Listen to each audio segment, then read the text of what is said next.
Halo semuanya, perkenalkan nama saya Danisti Marsyanda Syaloho, MPM 22010102. Di video ini saya akan memenuhi tugas mata kuliah metodologi penelitian, yaitu mengulas kembali materi YouTube yang telah dikirim Ibu, yaitu tentang analisis data penelitian kualitatif dan kuantitatif. Baik, saya akan menjelaskan yang pertama itu analisis data penelitian kuantitatif. Sebelum melakukan analisis data, kita harus tentukan dulu jenis analisis data kita. Nah, di sini kita akan menganalisis data kuantitatif. Setelah kita tahu jenis analisis data kita, langkah selanjutnya yaitu adalah uji parametrik dan non-parametrik. Uji parametrik dan uji non-parametrik ini adalah uji statistik yang digunakan untuk menganalisis data penelitian kuantitatif. Nah, uji statistik parametrik ini harus memenuhi dua hal. Yang pertama itu yaitu datanya berdistribusi normal dan jenis datanya ini interval dan rasio. Uji non-parametrik adalah penelitian tertentu yang dimana penelitian ini tidak berdistribusi normal, skala datanya berbentuk ordinal, sampelnya terlalu kecil. Jadi jika salah satu dari yang tadi saya sebutkan itu sudah ada dalam penelitian, maka kita akan menggunakan uji non-parametrik. Langkah selanjutnya adalah validitas dan reliabilitas. Pertama kita akan membahas validitas.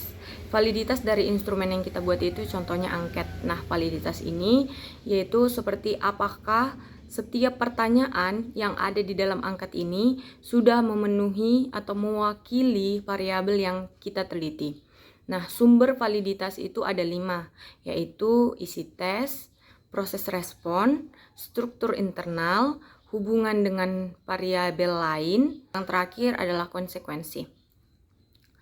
Nah, selanjutnya adalah uji reliabilitas, yang dimana uji reliabilitas ini apakah angket atau instrumen penelitian yang kita buat ini sudah mampu mengukur apa yang akan kita teliti.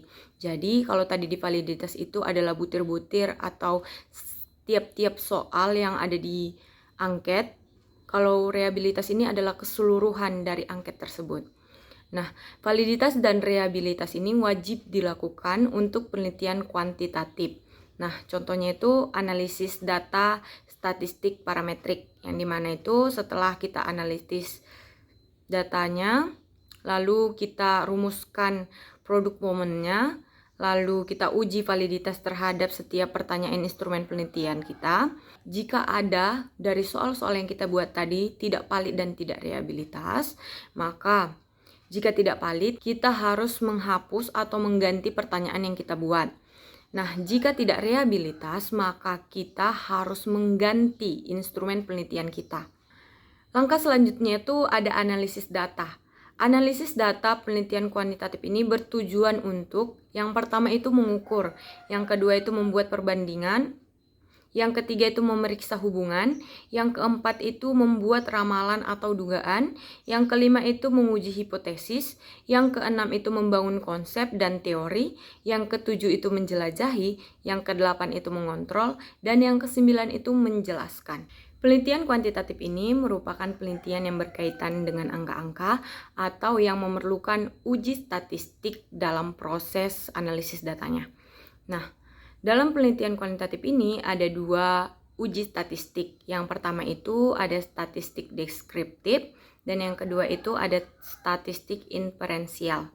Nah, statistik deskriptif ini memiliki 3 hal yang harus dilakukan. Yang pertama, frekuensi, yaitu menghitung berapa kali muncul. Yang kedua itu adalah pemusatan, yang dimana di sini ada mean, median, dan modus. Yang ketiga itu adalah ukuran penyebaran. Di sini ada simpang baku, rata-rata, jangkauan.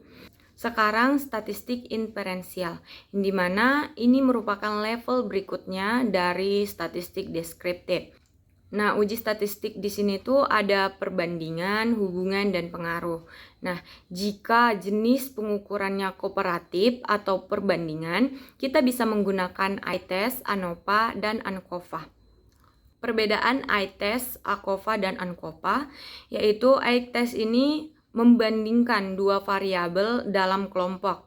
ANCOVA ini membandingkan lebih dari 2 variabel dalam satu kelompok. Sedangkan ANCOVA ini 2 variabel yang beda kelompoknya.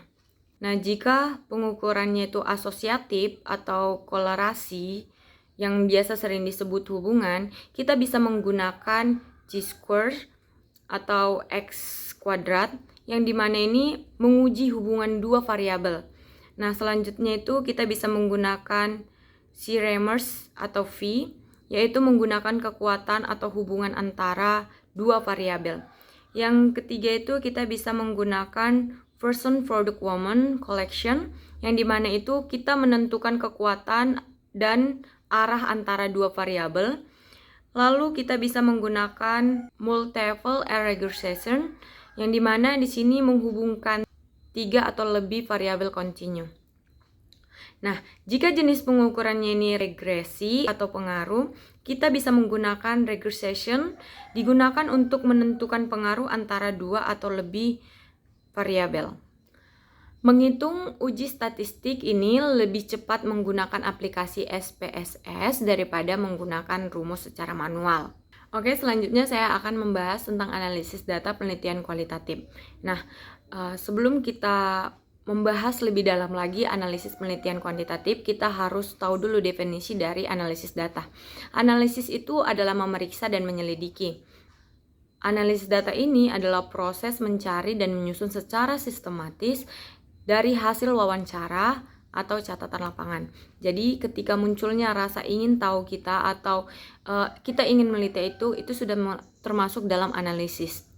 Nah, proses analisis data ini ada beberapa tahap. Nah, yaitu dilakukan sebelum ke lapangan, di lapangan, dan sesudah ke lapangan. Ada 3 tahapan. Nah, yang pertama kita akan membahas dilakukan sebelum di lapangan, sebelum ke lapangan. Nah, yang pertama itu memastikan judul, apakah judul kita ini ada di web atau kita mencari referensi mengenai judul yang akan kita teliti. Yang kedua itu memastikan judul kita ini apakah memang benar-benar terjadi di lapangan, agar nanti saat kita turun ke lapangan, penelitian kita itu berjalan dengan lancar. Karena tidak semua yang mungkin yang kita rancang ini sesuai dengan lapangan. Nah, saat turun ke lapangan, kita akan lakukan yaitu data collection, yaitu mengumpulkan data. Di sini kita mewawancarai, mengobservasi, dan mengumpulkan dokumentasi. Di sini ada 2 pola, yaitu teratur atau runtun.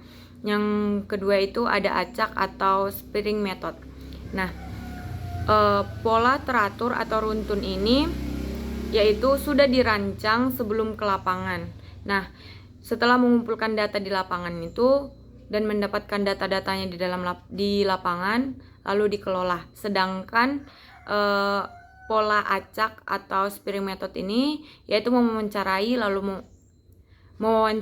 atau mengumpulkan data lalu diolah, lalu siap itu mengumpulkan data lagi baru diolah.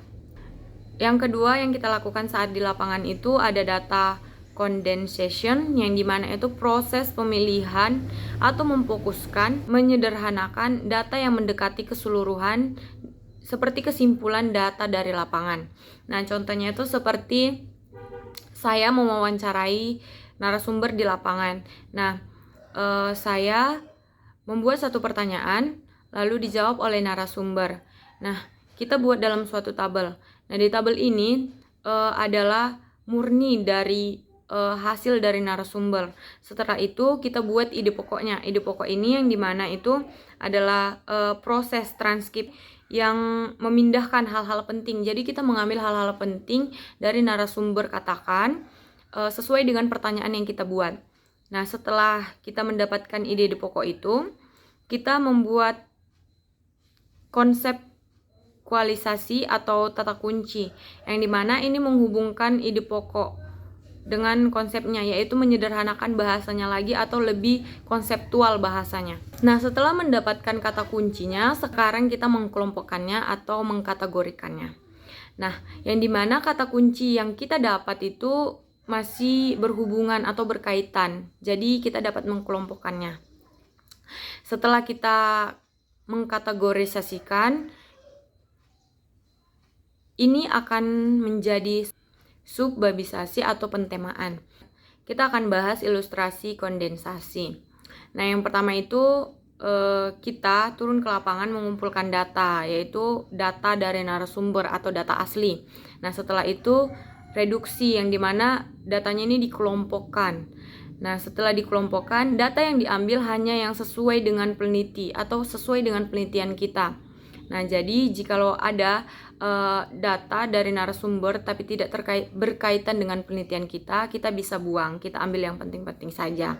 Nah, lalu data display, yang dimana penyajian data ini sudah terkategorikan, yang itu mengkombinasikan data yang kita dapat dari lapangan, dari wawancara, observasi, dan dokumentasi. Nah, ini tuh disesuaikan dengan kategoriknya, baru isi dari subbab ini itu sesuai dengan kategori dasarnya atau dari data-data yang kita dapat tadi dari lapangan. Nah, di sini juga terdapat kesimpulan-kesimpulan dari setiap subbabnya. Nah, setelah itu ada session drawing. Ini adalah menyimpulkan data, yang dimana kita menarik satu kesimpulan dari keseluruhannya. Jadi dia menyimpulkan seluruh datanya. Nah, tadi kan di subbab-subbab itu sudah terdapat kesimpulan-kesimpulannya. Nah, kita menarik lagi satu kesimpulan utama, yang dimana sudah di dalam kesimpulan ini sudah terdapat semuanya atau kesimpulan inti dari penelitian kita. Sekian pengulangan video yang dapat saya sampaikan dari video YouTube yang telah Ibu kirimkan. Terima kasih.